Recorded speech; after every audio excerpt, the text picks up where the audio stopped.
أشهد أن محمد رسول الله.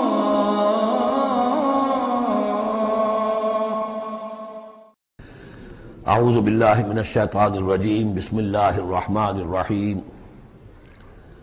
اقرأ بسم ربک الذی خلق خلق الانسان من علق اقرأ وربک الاکرم الذی علم بالقلم علم الانسان ما لم يعلم. صدق اللہ العظیم. رب اشرح لی صدری ویسر لی امری واحلل عقدۃ من لسانی یفقہوا قولی. اس سے پہلے کئی مرتبہ یہ عرض کیا جا چکا ہے کہ حضور پر جو پہلی وحی آئی تقریباً اجماع ہے اس پر کہ وہ یہ 5 آیات ہیں سورہ علق کی. آپ کی عمر شریف جب 40 برس کے لگ بھگ ہوئی، حضرت عائشہ صدیقہ رضی اللہ تعالی عنہ کی ایک روایت میں یہ ساری چیزیں موجود ہیں، تو خلوت گزرنی محبوب ہو گئی، غور و فکر کا غلبہ ہو گیا. پھر آپ غار حرا میں جا کر کئی راتیں کئی دن قیام فرما ہوتے تھے، اور شارحین حدیث کا اس پر اجماع ہے کہ وہاں آپ کیا کرتے تھے. کان صفت تعبدہ فی غار حرا تفکر والاعتبار، غور و فکر، سوچ بچار. اسی میں پھر ایک دن فرشتہ آیا ہے. فرشتے کا آنا اور فرشتہ کیا لے کر آیا جس پر کہ اس نے یہ کہا اقرا، پڑھو. وہ ذرا بات ہے کہ جو ذرا پیچیدہ ہے سمجھنے کی ہے، وہ عرض کروں گا آپ سے. روایت یہ ہے کہ فرشتے نے کہا اقرا، تو حضور نے فرمایا ما انا بقاری.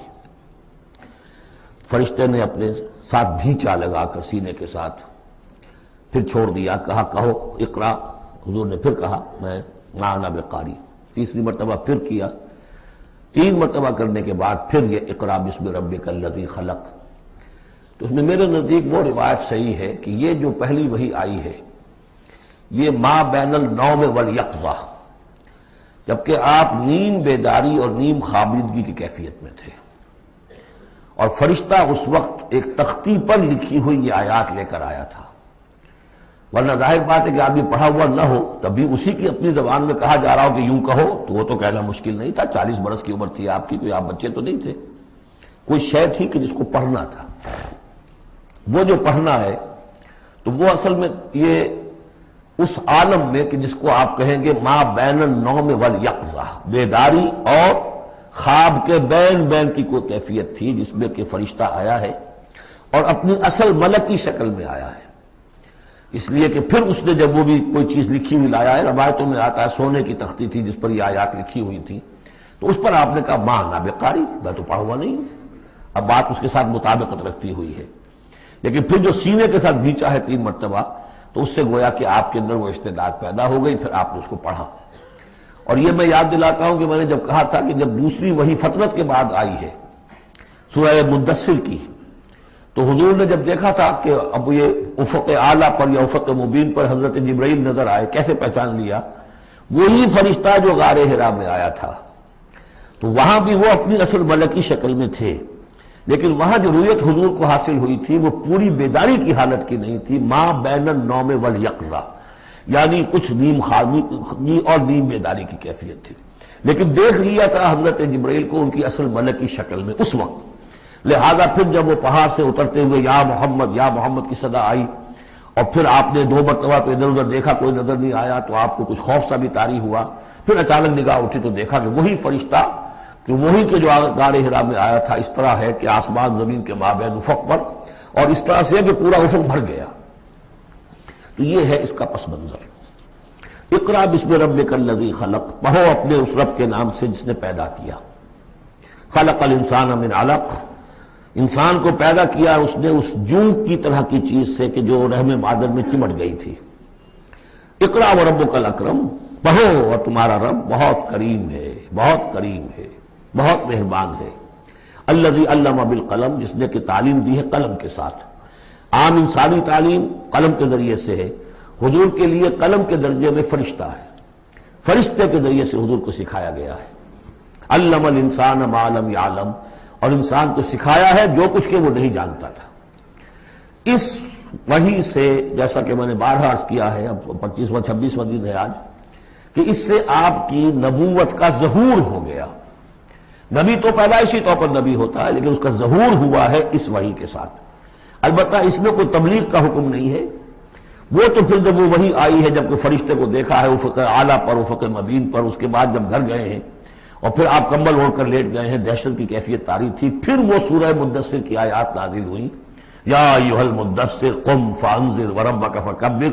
وہاں سے پھر آپ کی رسالت کا آغاز ہوا کہ اے لحاف میں لپٹ کر لیٹنے والے، اب کھڑے ہو جاؤ، انذار کرو، خبردار کرو لوگوں کو، اور اپنے رب کی کبریائی کا اعلان کرو اور اس کی کبریائی کے نفاذ کی جد و جہد کرو۔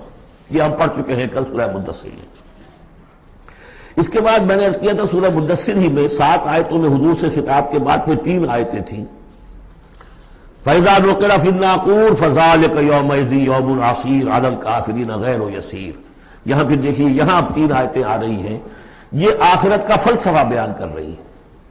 کَلَّا إِنَّ الْإِنسَانَ لَيَطْغَىٰ، کوئی نہیں، انسان طغیانی پر، سرکشی پر، زیادتی پر، ظلم پر، تعدی پر آمادہ ہو ہی جاتا ہے۔ کیوں ہو جاتا ہے؟ وہی حساس اور ذہین آدمی جو بیٹھا غور کر رہا ہے کہ یہ کیا ہو رہا ہے معاشرے میں، کیوں ظلم ہو رہا ہے، کیوں تعدی ہو رہی ہے، کیوں غلط روی لوگوں نے اختیار کی ہے، ہو جاتا ہے انسان۔ کیوں ہو جاتا ہے؟ الراہ استغنا، وہ اپنے آپ کو دیکھتا ہے کہ اس پر پکڑ کوئی نہیں، انگارہ زبان پر رکھوں گا تو جل جائے گی، جھوٹ بولوں گا کچھ بھی نہیں ہوگا، اگر میں کہیں زہر کھاؤں گا مر جاؤں گا، حرام کا مال کھاؤں گا کچھ نہیں ہوگا۔ کہ یہ دنیا جو ہے یہ فزیکل لاز پر چل رہی ہے، یہاں مورل لاز جو ہے آپریٹو نہیں ہے۔ اخلاقی قوانین ہے تو صحیح موجود، انسان کے نفس میں ہے، یہ اچھائی یہ برائی، لیکن دنیا جو چل رہی ہے اس میں ان اخلاقی قوانین کا کوئی دخل نہیں ہے، وہ صرف فزیکل لاز پر چل رہی ہے۔ آگ جلا دے گی اور جھوٹ سے کچھ بھی نہیں ہوگا، چھالا بھی نہیں ہوگا، اور آپ نے اگر کہیں پر سنکھیا کھا لیا تو مر جائیں گے، اور آپ حرام خوری جتنی جائے کرتے جائیں کچھ نہیں ہوگا۔ یہ جو ہے کہ moral law is not operative, جبکہ فزیکل لا آپریٹو ہے، اس وجہ سے انسان جو ہے سرکشی پر، تعدی پر آمادہ ہو جاتا ہے۔ اب اس کا علاج کیا ہے؟ ان الی ربک الرجعی، یہ عقیدہ کہ تمہیں اپنے رب کی طرف لوٹ کر جانا ہے، حساب کتاب ہوگا، جواب دہی ہوگی، یہ یقین اگر دل میں بیٹھ جائے تو سیلف سینسر ہو جائے گا اس کے اپنے اندر، کوئی کام ایسا نہ کروں جس کی جواب دہی نہ کر سکوں، جانا ہے۔ گویا کہ حل جو ہے اس پورے معاملے کا، کسی معاشرے میں اخلاقی زوال آ چکا ہو تو صرف ایک ہے، اور وہ ہے آخرت کا یقین اگر ہوگا کہ ہر چیز کی جواب دہی ہوگی، حساب کتاب ہوگا۔ جس نے کوئی ذرے کے ہم بدل نیکی کمائی ہوگی وہ اس کو موجود پائے گا، اور ذرے کے ہم بدل بدی کمائی ہوگی فمن یعمل مثقال ذرۃ خیرا یرہ ومن یعمل مثقال ذرۃ شرا یرہ۔ جب تک یہ نہیں ہوگا، واقعہ یہ ہے کہ انسان جو ہے ظلم، تعدی، جہاں کہیں بھی ہاتھ پڑ سکتا ہے کوئی نہ کوئی غلط حرکت کرے گا۔ اب اس کے بعد تیسرا حصہ وہاں تھا ولید بن مغیرہ سے متعلق، اور یہاں تیسرا حصہ جو ہے وہ متعلق ہے ابو جہل کے۔ ارایت الذی ینہا، کیا تم نے دیکھا اس شخص کو کہ جو روکتا ہے، عبدا اذا صلی، ہمارے ایک بندے کو جبکہ وہ نماز پڑھتا ہے۔ یہ کچھ ظلم و زیادتی ہوئی ہے 2 مختلف مراحل پر۔ 2 واقعات تو ہمیں ایسے ملتے ہیں کہ حضور کو نماز سے روکا گیا اور آپ کو ایذا پہنچائی گئی اور کوئی غیر معمولی واقعہ نہیں ہوا۔ ایک مرتبہ حضور صلی اللہ علیہ وسلم سجدے میں تھے تو بیٹھے ہوئے تھے دور پہ کچھ وہ جو ابو جہل اور اس کے ساتھی، انہوں نے کہا کہ کوئی ہے ذرا جو فلاں جگہ پر اونٹ ذبح ہوا، اس کی اوجڑی پڑی ہوئی ہے، وہ اوجڑی لا کے محمد کی گردن پہ رکھ دو جب یہ سجدے میں جائے۔ تو حضور سجدے میں گئے تو وہ اوجڑی لا کے، اونٹ کی اوجڑی بری ہوئی وہ لا کے رکھ دی، تو آپ سر نہیں اٹھا پا رہے تھے۔ پھر حضرت فاطمہ کو معلوم ہوا، وہ آئی ہیں دوڑتی ہوئی، پھر انہوں نے وہاں سے اس کو ہٹایا ہے، اور تو اس وقت ایک زیادتی یہ کی گئی، اس وقت کوئی غیر معمولی واقعہ نہیں ہوا، یعنی کہیں اللہ تعالیٰ نے پکڑا نہیں اسے۔ ایک موقع پر یہ ہے کہ حضور نماز پڑھ رہے تھے تو وہ آیا، اس نے آپ کی گردن کے اندر چادر ڈال کر اس کا ایک پھندا سا بنا کے کھینچا کہ آپ کی آنکھیں اگل پڑی۔ لیکن تیسرا واقعہ آتا ہے کہ ایک موقع پر حضور صلی اللہ علیہ وسلم نماز پڑھ رہے تھے تو اس نے ڈانٹا اور کہا کہ محمد میں نے تمہیں منع کیا مت نماز یہاں پڑھا کیا کرو، اور وہ پھر آگے بڑھا کوئی اقدام کرنے کے لیے پھر پیچھے ہٹ گیا۔ لوگوں نے کہا کیا ہوا؟ تو کہا کہ مجھے اپنے اور محمد کے درمیان ایک کھائی نظر آئی جس میں کوئی پروں والی مخلوق تھی، اور وہ میری ٹکا بوٹی کرنے کو تیار تھی، اس سے خوف کھا کر وہ پیچھے ہٹ گیا۔ تو مجھے جہاں تک محسوس ہوتا ہے وہ یہ ہے کہ جب تک تو حضور کو ابو طالب کی پروٹیکشن حاصل تھی، اس وقت تک کا معاملہ تو پہلے 2 واقعات ہیں، لیکن پھر جب آپ آئے ہیں اور طائف سے واپس آئے ہیں اور اللہ تعالیٰ کی طرف سے خصوصی پروٹیکشن آپ کو ملی ہے، اس کے بعد کا واقعہ وہ ہے کہ جس کا کہ یہاں تذکرہ ہو رہا ہے۔ ارأیت الذی ینہا، کیا تم نے دیکھا اس شخص کو جو روکتا ہے، عبدن ہمارے ایک بندے کو، اذا صلی، جبکہ وہ نماز پڑھتا ہے۔ ارأیت ان کان علی الہدی، کیا تم نے غور کیا اگر وہ شخص ہوتا ہدایت پر، یہی ابو جہل ہدایت کے راستے پر کاربند ہوتا، او امر بالتقوی، یہ ہمت والا آدمی ہے، جرت والا آدمی ہے، بخیل نہیں تھا، اس نے یہی کہا تھا کہ بنی ہاشم نے اگر لوگوں کو، غریبوں کو کھانے کھلائے، ہم نے ان سے بڑھ کر کھلائے، ابھی تک تو ہم کندھے سے کندھا ملا کر آ رہے، وہ بخیل نہیں تھا۔ پھر جری تھا، بہادر تھا، میدان جنگ میں گیا ہے، لیڈ کیا ہے لشکر کو اپنے، اور جب گردن کاٹنے لگے تھے تو کہتا تھا نیچے سے کاٹنا تاکہ نیزے کے اوپر چڑھاؤ گے تو معلوم ہو کہ اونچی گردن ہے کسی سردار کی گردن ہے۔ تو یہ چیزیں اس کے اندر تھیں، مرد میدان تھا۔ لیکن یہ ہے کہ وہ جو صدق بالحسنی والے معاملے پہ آ کے مار کھا گیا۔ لیکن یہ کہ اگر یہی شخص ایمان لے آیا ہوتا، ہدایت پر ہوتا، تقویٰ کی تعلیم دیتا، تو آپ سمجھیے پھر کیا ہوتا، گویا کہ ایک اور عمر فاروق مل گیا ہوتا اس امت کو۔ بالکل ان کی شخصیتوں کے اندر بڑا پیرلل انداز ہے۔ حضرت عمر بھی لڑنے بڑھنے والے آدمی، کشتیاں کرنے والے آدمی، ادھر سے جا رہے ہیں اس کو دھکا دے رہے ہیں، اس مزاج کے آدمی تھے۔ لیکن یہ کہ بہرحال ان میں وہ شیء موجود تھی کہ بخل نہیں اور بزدلی نہیں۔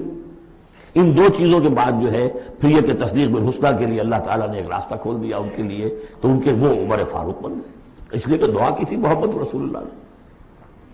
ارأیت ان کذب وتولی، کیا تم نے سوچا کہ اس نے جو جھٹلایا ہے، منہ موڑ لیا ہے، الم یعلم بان اللہ یری، کیا یہ جانتا نہیں کہ اللہ دیکھ رہا ہے؟ کلا لئن لم ینتہ، ہرگز نہیں، اگر یہ باز نہ آیا، لنسفعا بالناصیہ، ہم گھسیٹیں گے اس کی چوٹی کے بال پکڑ کر، ناصیۃ کاذبۃ خاطیہ، یہ پیشانی کہ جو خطا کار ہے، جھوٹی ہے، فلیدعو نادیہ، تو بلا لے وہ اپنی پارٹی کے لوگوں کو، بلا لے اپنی مجلس کے لوگوں کو، ہم نشینوں کو، سندعو الزبانیہ، ہم بلا لیں گے جہنم کے فرشتوں کو، کلا لا تطعہ واسجد واقترب، اے نبی آپ اس کی بات نہ مانیے، آپ سجدہ کیجئے اور اللہ سے قریب ہو جائیے۔